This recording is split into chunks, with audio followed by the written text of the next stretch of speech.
जी, अस्सलाम वालेकुम। हमारा नेक्स्ट टॉपिक है physical and chemical properties of alkane. इस टॉपिक में हम पढ़ेंगे कि जो अल्केन्स हैं उनकी फिजिकल प्रॉपर्टीज कैसी होती हैं और किन चीज़ों पर डिपेंड करती हैं, और फिर इनकी केमिकल रिएक्टिविटी क्या होती है। मींस अल्केन्स रिएक्ट करते हैं या नहीं करते, और अगर करते हैं तो कौन कौन से टाइप के रिएक्शंस देते हैं।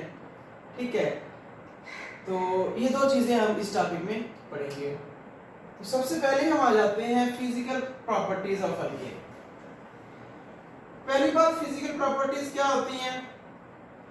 तो जी फिजिकल प्रॉपर्टीज कहते हैं that are related to the physical states of matter.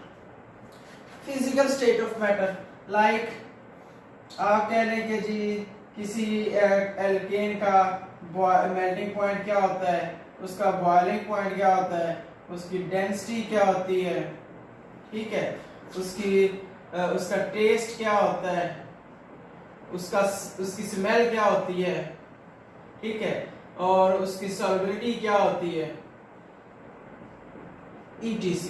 इस तरह की और भी प्रॉपर्टीज होती हैं, विस्कोसिटी होती है, ये वो। तो these are the physical properties which are related to the physical state of matter. कि फिजिकल स्टेट के लिहाज से वो सॉलिड हालत में है, लिक्विड में है, गैस में है, किस हालत में है, और उस हालत पर टेम्परेचर का क्या इफेक्ट है, मॉलिक्यूलर अट्रैक्शंस का क्या इफेक्ट है, फिर टेस्ट का, कलर का, स्मेल का क्या असर है। ठीक है, तो जो अल्केन्स हैं, अगर हम अल्केन्स की बात करें तो इनका जो पहले 4 मेंबर्स हैं, मतलब 4 कौन से, C1 से C4 तक, मीथेन, इथेन, प्रोपेन, ब्यूटेन, ये पहले जो 4 मेंबर्स हैं ये क्या है, ये कलरलेस हैं। मींस इनका कोई कलर नहीं होता।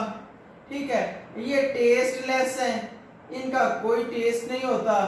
फिर ये क्या है, ये ऑर्डरलेस है। ठीक है, ऑर्डरलेस है। ऑर्डर का मतलब है इनकी कोई स्मेल नहीं होती। फर्स्ट 4 मेंबर्स, और ये क्या होते हैं, और ये गैस होते हैं। Means first 4 members of the alkanes, methane, ethane, propane, butane, वो गैसियस फॉर्म में एग्जिस्ट करते हैं और उनका कोई टेस्ट, कोई कलर, कोई उनकी स्मेल नहीं होती। ठीक है, आगे आ जाए, C5 से लेकर C17 तक, पेंटेन से लेकर हेप्टाडीकेन।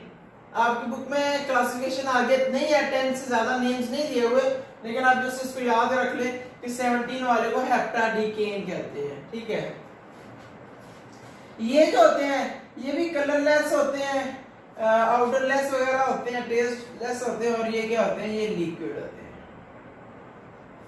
ठीक है, तो मींस क्या हुआ कि C5 से C17 तक जो है वो क्या, किस फॉर्म में एग्जिस्ट करते हैं, लिक्विड स्टेट में एग्जिस्ट करते हैं। इससे आगे ले लें, C18 से ऑनवर्ड। ऑनवर्ड का मतलब जितने मर्जी, CN लिख देता हूं, CN का मतलब कंटिन्यूअसली, जितने मर्जी आगे ले जाए, वो क्या है, वो हमारे पास सॉलिड है। ठीक है, वो सॉलिड स्टेट में एग्जिस्ट करते हैं।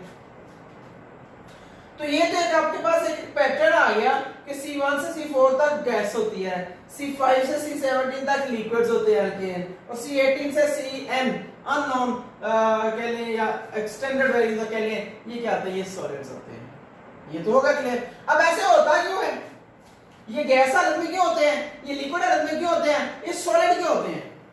ठीक है, तो उसकी डिपेंडेंसी जो है वो होती है पोलराइजेबिलिटी पर। पोलराइजेबिलिटी,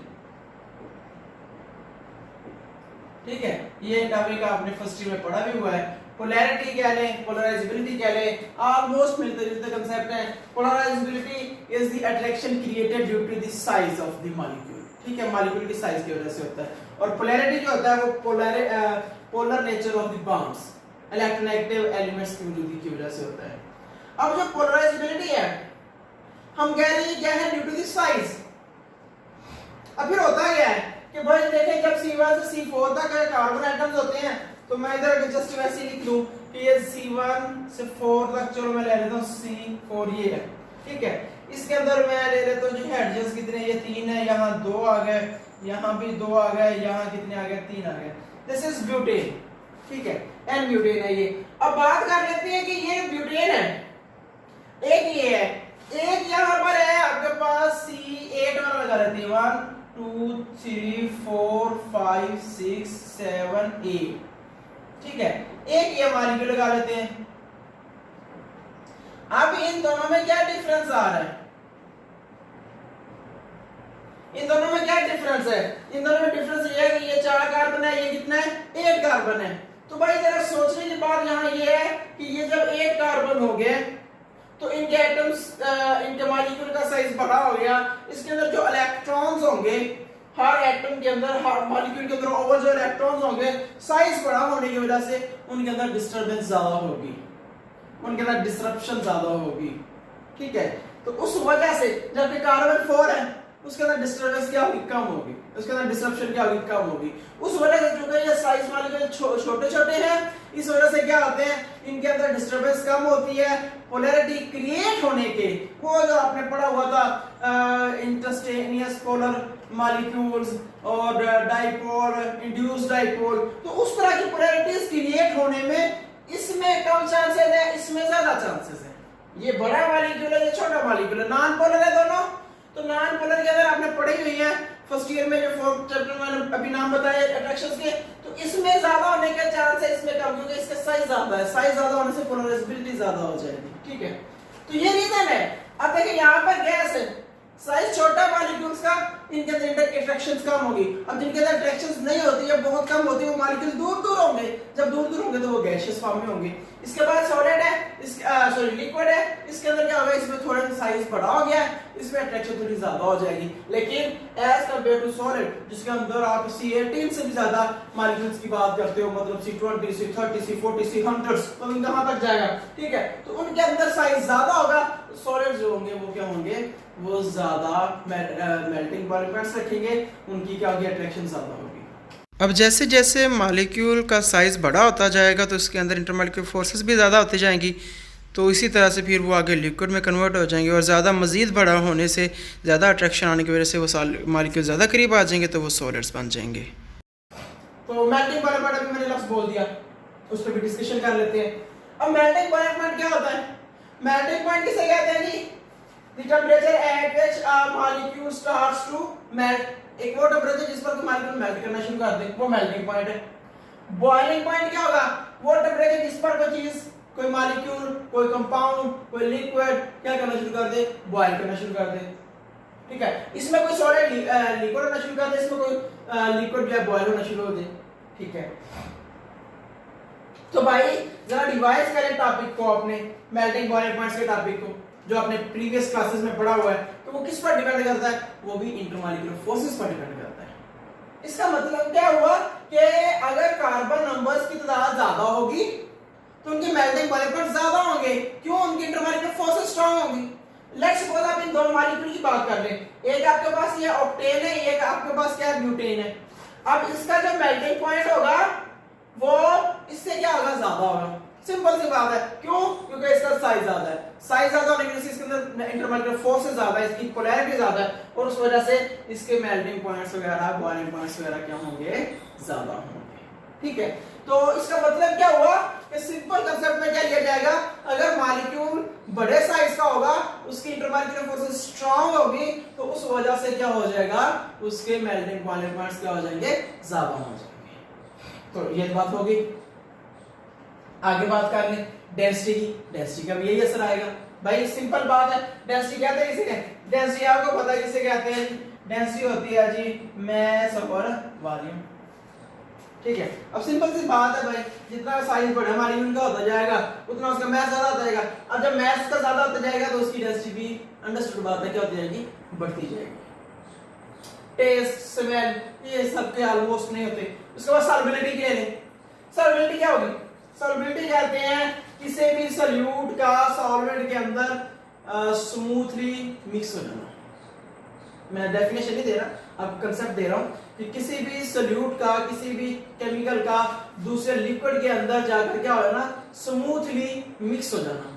अब जब सब साइज एक मॉलिक्यूल का बड़ा होगा तो उस मॉलिक्यूल का या उस मॉलिक्यूल के कंपोनेंट्स का, उसकी एक खास अमाउंट का जाकर किसी लिक्विड में मिक्स अप होना मुश्किल हो जाएगा। साइज बड़ा होने की वजह से वो इक्वली जाकर स्मूथली मिक्स नहीं हो सकेगा। ठीक है, अगर आप छोटे की बात करें, अगर छोटा लिक्विड है, मॉलिक्यूल है सॉरी, तो उसका सिंपल सी बात है, उसका क्या होगा, ज्यादा इजी है, उसका आगे जाकर अंदर मिक्स अप होना ज्यादा आसान है। सही है, तो इसकी वजह क्या हुई कि सिंपल अल्फाज में क्या कहेंगे, same as it is melting point, बस अगर साइज बड़ा होता जाएगा मॉलिक्यूल की, उसकी सॉल्युबिलिटी भी कम होती जाएगी। ठीक है, तो ये तो थी कुछ उसकी फिजिकल प्रॉपर्टीज के किस तरह से इनके मेल्टिंग पॉइंट्स वगैरह और इनकी फिजिकल स्टेट्स वगैरह का कंसेप्ट होता है। यहाँ पर एक और छोटा सा कंसेप्ट आपकी बुक में दिया हुआ है, ब्रांच और स्ट्रेट चेन अल्केन्स के बारे में, कि अगर ब्रांच होगा उसका मेल्टिंग पॉइंट ज्यादा होगा। क्यों? सिंपल सी बात है, उसका साइज बड़ा होगा, साइज बड़ा होता जाएगा तो उसके अंदर वही है, इंटरमोलिकुलर फोर्स ज्यादा होती जाएगी। अगर ब्रांच होगा, अगर वही ब्रांच होगा तो साइज उसका छोटा होगा, साइज छोटा होगा, उसके अंदर उतनी ज्यादा पोलैरिटी या पोलराइजेबिलिटी नहीं क्रिएट होगी। ठीक है, तो ये थी फिजिकल प्रॉपर्टीज कि किस तरह से अल्केन्स जो हैं वो अपनी फिजिकल प्रॉपर्टीज रखते हैं और किन चीजों पर उसकी डिपेंडेंस होती है। आगे हम देख लेते हैं इसकी केमिकल रिएक्टिविटी, अल्केन कैसे कैसे रिएक्ट करता है, क्या क्या काम करता है। ठीक है, अल्केन बेसिक कंसेप्ट में आपको पता है कि ये अल्केन जो होता है वो बहुत ज्यादा लीस्ट रिएक्टिव होता है। तो अब रिएक्टिविटी है,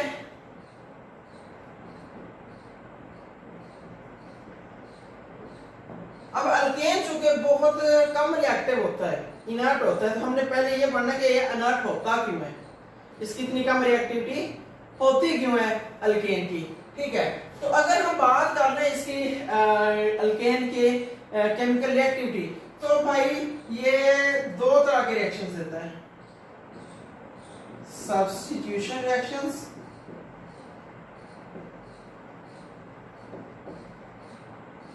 और दूसरा हमारे पास होता है थर्मल रिएक्शंस। थर्मल कह लो, साथ में आप ये भी कह सकते हो, चलो ऑक्सीडेशन रिएक्शंस देता है। अब बात ये आती है कि ये सिर्फ दो रिएक्शन देता है, ये एडिशन रिएक्शंस जो कि बहुत कॉमन रिएक्शंस होते हैं अल्कीन अल्काइन के, ये एडिशन रिएक्शंस नहीं देता अल्केन। तो अल्केन सब्स्टिट्यूशन और थर्मल रिएक्शन ही क्यों देता है? ठीक है, अल्केन एडिशन रिएक्शंस क्यों नहीं देता? तो उसकी बेसिक रीजन क्या है? उसकी बेसिक रीजन है आपके पास non polar nature of alkane, कि अल्केन की जो नेचर है वो क्या होती है, नॉन पोलर होती है। अब अल्केन नॉन पोलर क्यों होता है, या इसके नॉन पोलर होने से असर क्या होता है? ऐसा क्या हुआ कि अल्केन के नॉन पोलर होने से अल्केन ने एडिशन रिएक्शन नहीं दिए, या अल्केन जो है ज्यादा रिएक्शंस नहीं देता, अल्केन नॉन पोलर होने की वजह से सिर्फ चंद एक रिएक्शन देता है, ऐसे क्या रीजंस हैं? तो देखिए जरा, अल्केन में आपके पास चारों बॉन्ड सिंगल बॉन्ड होते हैं, ये कार्बन कार्बन बॉन्ड लगाते हैं अल्केन। ठीक है, अब इसमें चारों बॉन्ड क्या है, सिंगल है। कैसे? यहां पर हाइड्रोजन्स होंगे, यहां पर भी हाइड्रोजन्स होंगे, सो दिस इज अल्केन।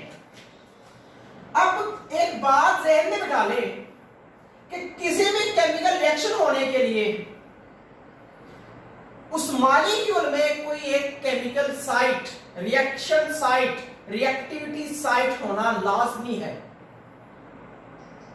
या इसको सिंपल अल्फाज में मैं कह दूं कि किसी भी रिएक्शन को प्रोसीड कराने के लिए उस रिएक्टेंट में कोई अनस्टेबिलिटी और unequal distribution of electronic cloud होना लाजमी है।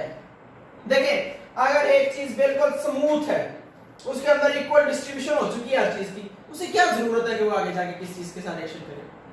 क्या जरूरत है? नो रीजन, नो, उसकी कोई ऐसी उसकी नीड नहीं है। ठीक है, तो रिएक्शन कब होता है? अंदर कोई अनइक्वल नेचर हो जाती है। अनइक्वल नेचर होने का मतलब क्या है, देखे जरा,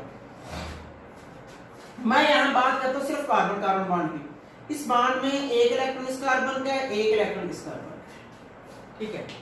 अब इस कार्बन की इलेक्ट्रोनेगेटिविटी 2.5 है, जारी बात है ये भी कार्बन है, इसकी भी 2.5 है। इलेक्ट्रोनेगेटिविटी कहते हैं इलेक्ट्रॉन्स को अपनी तरफ खींचने की जो पावर है वो इलेक्ट्रोनेगेटिविटी है, ठीक है।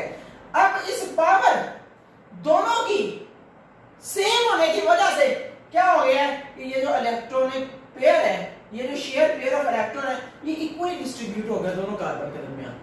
मतलब क्या हुआ, इस इलेक्ट्रॉन पेयर का जो शेयर है इसको भी इक्वल मिल रहा है, इसको भी इक्वल मिल रहा है, दोनों बराबर स्मूथली डिस्ट्रीब्यूट हो चुका है। अब ना तो इस इलेक्ट्रॉन पेयर के इधर मिडल में होने की वजह से ना तो इस कार्बन पर कोई चार्ज का डिस्ट्रप्शन आता है, यहां पर कह रहे हैं कि ये पॉजिटिव चार्ज या नेगेटिव चार्ज हो गया, ऐसा नहीं होता, ना ही इस कार्बन पर होता है। क्यों नहीं होता, क्योंकि इक्वल शेयरिंग हो गई है। जब इलेक्ट्रॉन इक्वली शेयर हो गए तो मॉलिक्यूल का जो बॉन्ड है या इन एटम्स के दरमियान जो बॉन्ड है वो क्या बन गया, वो नॉन पोलर बन गया। और नॉन पोलर होने की वजह से, इक्वल शेयरिंग होने की वजह से उसको कोई ऐसी जगह नहीं मिल रही, आने वाले किसी मॉलिक्यूल को, किसी अटैकिंग रिएजेंट को कोई ऐसी जगह ही नहीं मिल रही कि वो इस कार्बन पर अटैक करे या इस कार्बन पर। क्यों, क्योंकि वो उसके अंदर जो शेयरिंग है हर चीज क्या है वो इक्वली शेयर्ड है। यही सिचुएशन है आपके पास कार्बन और हाइड्रोजन की। अब यहां पर देख लें, हाइड्रोजन का एक इलेक्ट्रॉन कार्बन का एक, इसकी पावर कितनी 2.2। अब यही सिचुएशन कार्बन और हाइड्रोजन में है, कार्बन और हाइड्रोजन में भी क्या है, इक्वल शेयरिंग भी बढ़ी है, very slight difference of electronegativity, कोई इतना ज्यादा मेजर इफेक्ट नहीं काज करता। अब चूंकि कार्बन और हाइड्रोजन का बॉन्ड भी नॉन पोलर है, कार्बन कार्बन का बॉन्ड भी नॉन पोलर है, तो हर कार्बन हाइड्रोजन बॉन्ड यहां पर क्या हो गया, नॉन पोलर। ये है सिचुएशन, तो सब में यही होगी, हर hydrogen carbon bond non polar हो गया। तो मैं लेट्स सपोज कहता हूं यहां पर मेरे पास एक मॉलिक्यूल था या एक रिएजेंट था OH नेगेटिव, इसके पास एक्सेस में इलेक्ट्रॉन थे। नेगेटिव का मैंने पहले बताया, इसका मतलब 2 इलेक्ट्रॉन में क्लाउड होता है, एक्सेस इलेक्ट्रॉन होता है नेगेटिव किसी चीज पर हो तो। आप आयन की तरफ चले जाओ, वहां से देख लें, ठीक है। अब इस OH ने अपने आप को स्टेबलाइज करने के लिए किसी के साथ बॉन्ड बनाना है ताकि अपने इलेक्ट्रॉनिक क्लाउड बैलेंस कर सके। अब उसके लिए इसको किसी, अब यहां पर क्या है, एक्सेस में इलेक्ट्रॉन है, इसको किसी के साथ रिएक्ट करने के लिए क्या कंडीशन चाहिए, कोई भी मॉलिक्यूल या कोई एटम या कोई आयन जब इसके साथ रिएक्ट करेगा उस आयन के पास इलेक्ट्रॉन्स की कमी होनी चाहिए। इसके पास एक्सेस है, अगला जो जिसके साथ ये बॉन्ड बनाएगा उसके पास इलेक्ट्रॉन्स की कमी होगी, तभी एक उसको इलेक्ट्रॉन्स देकर शेयर करके ये क्या कर सकता है, उसके साथ बॉन्ड बना सकता है। अब इस मैं सपोज करता हूं कि मैंने इस आयन को इसके अंदर, इस रिएजेंट को इसके अंदर डाल दिया, इसके मैंने एक सॉल्यूशन ले लिया, एक केमिकल बना लिया,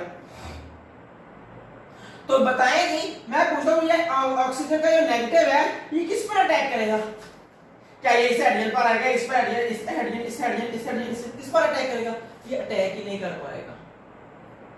क्यों नहीं कर पाएगा, अटैक क्यों नहीं होगा इसका, भाई सिंपल सी बात है, इस पर एक्सेस में इलेक्ट्रॉन है, यहां पर कोई ऐसा एटम ही नहीं है जिस पर कमी हो इलेक्ट्रॉन्स की। क्यों, हर बॉन्ड इक्वल शेयर्ड है, हर बॉन्ड नॉन पोलर है। कमी होने का मतलब है पॉजिटिव चार्ज होना, पार्शियल पॉजिटिव चार्ज होना, तो इसमें किसी बॉन्ड पर भी पार्शियल पॉजिटिव या पार्शियल नेगेटिव चार्ज नहीं है, इस पर इसमें कोई भी बॉन्ड जो है वो पोलर नहीं है, सारे नॉन पोलर है। तो चूंकि यहां पर नॉन पोलर का मतलब होता है कि इक्वली शेयर्ड है, तो इस वजह से ऑक्सीजन या इस हाइड्रोक्साइड ग्रुप को इसके में से किसी के ऊपर अटैक करने के लिए कोई जगह ही नहीं मिलती।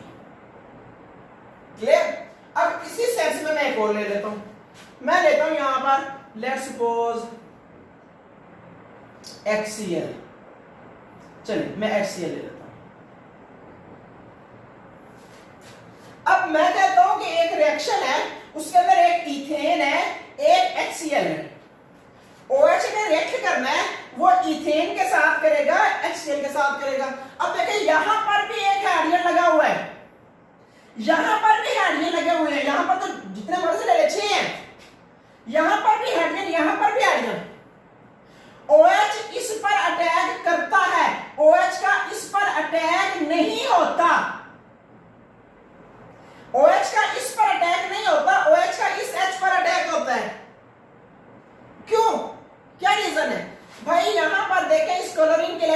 ऑलमोस्ट 3.2 होती है, इसकी 2.2 है। This bond is highly polar, एक नंबर कंप्लीट 1 का डिफरेंस है दोनों में इलेक्ट्रोनेगेटिविटी का। This bond is highly polar in which यहां पर जो इलेक्ट्रॉन पेयर है वो ज्यादा किसकी तरफ है, वो क्लोरीन की तरफ है।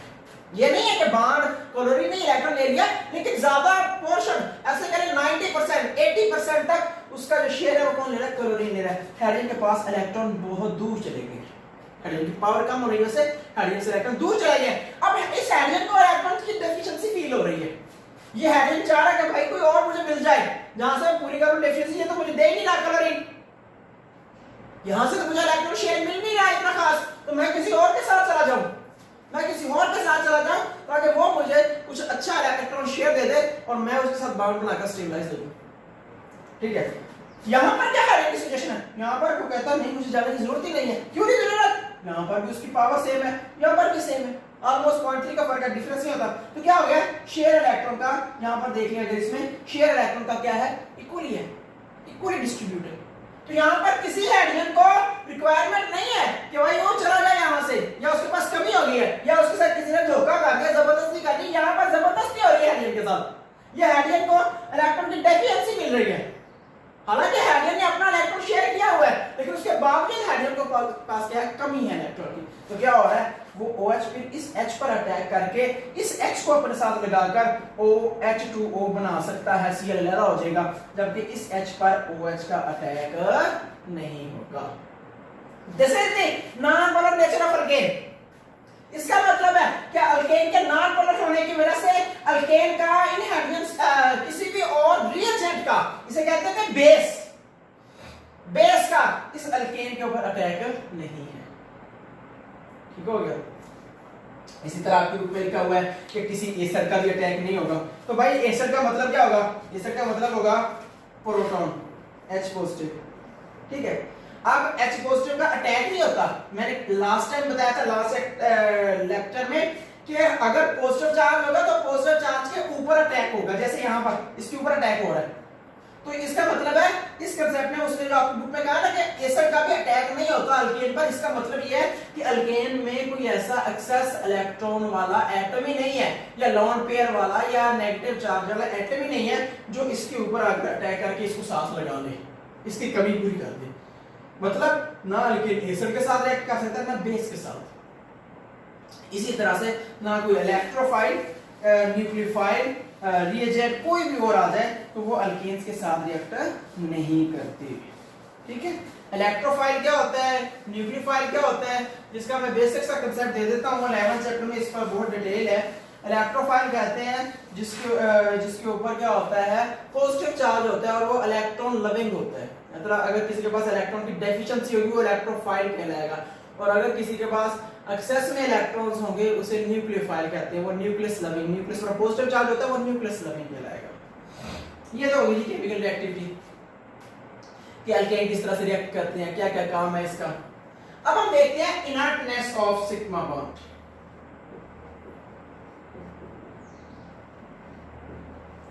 कि सिग्मा बॉन्ड किस तरह से इनर्ट होता है या क्या इफेक्ट होता है सिग्मा बॉन्ड के इनर्ट होने की वजह से।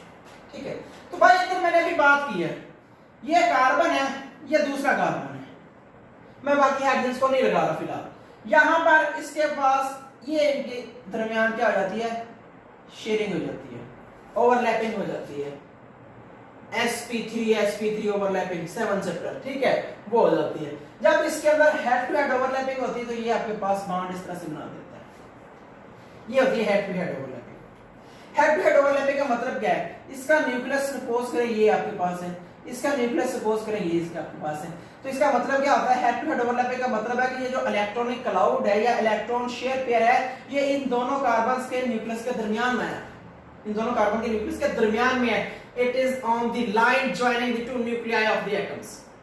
ठीक है, अब चूंकि यहां पर मैं थोड़ा सा कांसेप्ट फिजिक्स का लेता हूं, यहां पर आपके पास एक सिंगल बॉन्ड है, यहां पर एक आपके पास एक सिंगल बॉन्ड भी है और एक डबल बॉन्ड भी है। मतलब सपोज कर ले एक सिग्मा बॉन्ड भी है, एक पाई बॉन्ड भी है। यहां पर सिर्फ और सिर्फ ये शेयरिंग है, जरा कांसेप्ट को समझिएगा। यहां पर दो तरह की है, जहां पर दो तरह की ओवरलैपिंग है, एक तो ये है, एक ये है जो आपने पढ़ी है sp2। इसको ऊपर लगा लेते हैं। अब क्या ये स्ट्रॉन्ग है या ये स्ट्रॉन्ग है, या इसमें और इसमें क्या फर्क है? फिजिक्स का क्या मैं कंसेप्ट देना चाह रहा हूं, तो फिजिक्स में आपने छोटा सा कंसेप्ट पढ़ा हुआ है क्या, कि अगर दो एटम्स के दो चीजों के दरमियान मिनिमम डिस्टेंस कब होगा, जब वो सीधे होंगे। डिस्प्लेसमेंट जब वो सीधे होंगे, एक 90 के एंगल पर होंगे, बिल्कुल सेम डायरेक्शन होंगे, उनके दरमियान डिस्टेंस कम होगा। तो यहां पर जो इलेक्ट्रॉन क्लाउड है, इन पर न्यूक्लियस का डिस्टेंस क्या होगा, कम। यहां पर क्योंकि इलेक्ट्रॉन्स ऊपर नीचे है, ठीक है, तो इसका इस ज्वाइनिंग लाइन से डिस्टेंस जो है वो इनका बढ़ जाता है, ठीक है। इनका ऊपर की तरफ, ये इलेक्ट्रॉन ऊपर की तरफ को मूव करते रहते हैं, ये इलेक्ट्रॉन मूव नहीं करते कहीं, ये इलेक्ट्रॉन मूव करते रहते हैं, ऐसे इसके ऊपर घूमते रहते हैं, ये इलेक्ट्रॉन मूव नहीं करते कहीं। Sigma bond, sigma electrons can not move, क्यों? क्योंकि वो दोनों न्यूक्लियस के बिल्कुल करीब और उनके दरमियान धंसे हुए होते हैं, जबकि जो पाई इलेक्ट्रॉन्स होते हैं वो क्या होते हैं, ऊपर नीचे मूव कर रहे होते हैं। तो यहां पर सेंस हम सिग्मा बॉन्ड की दे रहे हैं। सिर्फ मैं ये बताना चाह रहा हूं कि सिग्मा बॉन्ड में क्या होता है कि न्यूक्लियस के दरमियान में होता है आपके पास जो इलेक्ट्रॉनिक क्लाउड होता है या जो इलेक्ट्रॉन शेयर पेयर होता है, जिस वजह से sigma bond is the strongest bond among sigma and pi bond, ठीक है। पाई बॉन्ड आगे आएगा, उसको बाद में देखेंगे। तो इसमें क्लियर क्या हुआ कि सिग्मा बॉन्ड में जो सिग्मा इलेक्ट्रॉन्स हैं वो न्यूक्लियस के बिल्कुल दरमियान में है, दोनों न्यूक्लियस के बिल्कुल बिटवीन में है। तो दोनों न्यूक्लियस का, दोनों कार्बन एटम के न्यूक्लियस पर उन पर डायरेक्ट अटैक है, डायरेक्ट उसके साथ फोर्स है, जिस वजह से वो टाइटली बाउंड हो जाता है between the two nuclei of the carbon atoms, ठीक है। जिस वजह से क्या हो जाता है कि इन इलेक्ट्रॉन्स, ये इलेक्ट्रॉन्स किसी के लिए भी एक्सपोज नहीं होते, ना ये एसिड के लिए एक्सपोज होते हैं, ना ये बेस के लिए, ना ये रिएजेंट किसी और के लिए, ना ये आपके पास इलेक्ट्रोफाइल, न्यूक्लियोफाइल, डिहाइड्रोजन, कोई भी और एजेंट या कंपाउंड के लिए ये एक्सपोज नहीं होते। अब चूंकि ये किसी के साथ एक्सपोज नहीं होते, ये स्ट्रांगली टाइटली हेल्ड होते हैं, इस वजह से क्या होता है, सिग्मा बॉन्ड क्या होता है, वो इनर्ट होता है, वो इजीली किसी के साथ रिएक्ट नहीं करता। क्या ये रिएक्ट ही नहीं करता? ये भी गलत है। क्यों? नॉर्मल कंडीशन पर, ऑर्डिनरी कंडीशन पर सिग्मा बॉन्ड रिएक्ट नहीं करता। कंडीशन बढ़ा दे, कंडीशन का मतलब मैंने बताया था क्या होता है, टेम्परेचर, उसके बाद वॉल्यूम, प्रेशर इफेक्ट वगैरह, कैटलिस्ट इफेक्ट, इसका टेम्परेचर बढ़ा दे उस मॉलिक्यूल का, तो ये रिएक्शन शो कर देगा। जैसे भी हमने क्यू में पढ़ा कि अल्केन्स टू टाइप्स के रिएक्शन देते हैं, कौन कौन से? सब्स्टिट्यूशन रिएक्शंस, और सेकेंडली कौन सा था हमने बात की, थर्मल रिएक्शंस या ऑक्सीडेशन हमने कहा था, ठीक है। अब यहां पर थर्मल का कंसेप्ट ले रहे हैं कि थर्मल रिएक्शंस भी क्यों होता है अल्केन, क्योंकि अल्केन इनर्ट होता है, इसके तमाम बॉन्ड सिग्मा बॉन्ड्स होते हैं अल्केन के अंदर, सिंगल बॉन्ड होते हैं, वो इनर्ट होता है, उस वजह से वो नॉर्मल कंडीशंस पर, ऑर्डिनरी कंडीशंस पर रिएक्शन नहीं देता। उसके लिए हमें हाई टेंपरेचर वगैरह देना पड़ता है, तब जाके वो, या कैटलिस्ट वगैरह यूज करना पड़ता है, तब जाके वो रिएक्शन देता है, ठीक है। एक चीज हो गया।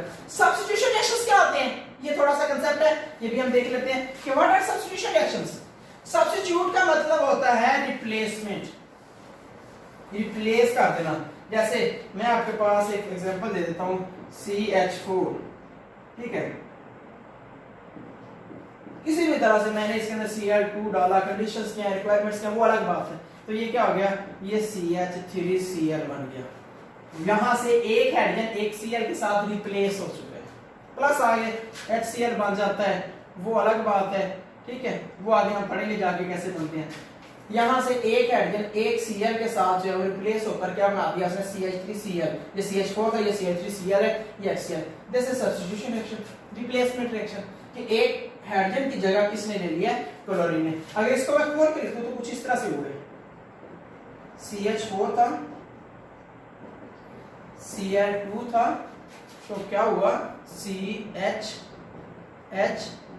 यहां पर एक H की जगह Cl आ गया, प्लस ये एक HCl के साथ हो गया। This is the replacement. H जो है वो किसके साथ रिप्लेस हो चुका है, वो Cl के साथ रिप्लेस हो चुका है। So this is the replacement reaction, substitution reaction. तो अल्केन्स होते हैं वो सिर्फ सब्स्टिट्यूशन रिएक्शंस देते हैं या थर्मल ऑक्सीडेशन रिएक्शंस वगैरह देते हैं, ये एडिशन रिएक्शंस और कोई रिएक्शंस वगैरह नहीं देते। अगर ये सब्स्टिट्यूशन और थर्मल रिएक्शन भी देते हैं, उसके लिए हमें हाई कंडीशंस, कैटलिस्ट वगैरह का इस्तेमाल करना पड़ता है, ठीक हो गया। तो ये था जो हमारे पास physical and chemical reactivity, physical properties and chemical reactivity of the alkanes. Okay जी, अल्लाह हाफिज़।